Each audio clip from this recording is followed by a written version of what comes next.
You ask Tiger to solve. This deals with linear equations with one unknown.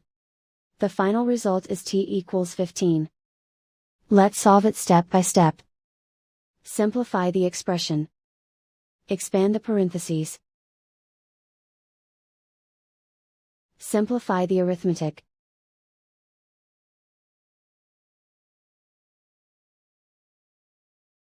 Group all constants on the right side of the equation.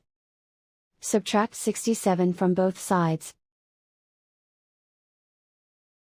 Simplify the arithmetic.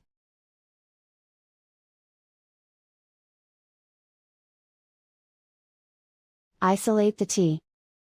Divide both sides by -5. Cancel out the negatives. Simplify the fraction. Cancel out the negatives. Find the greatest common factor of the numerator and denominator. Factor out and cancel the greatest common factor. And so the final result is t equals 15.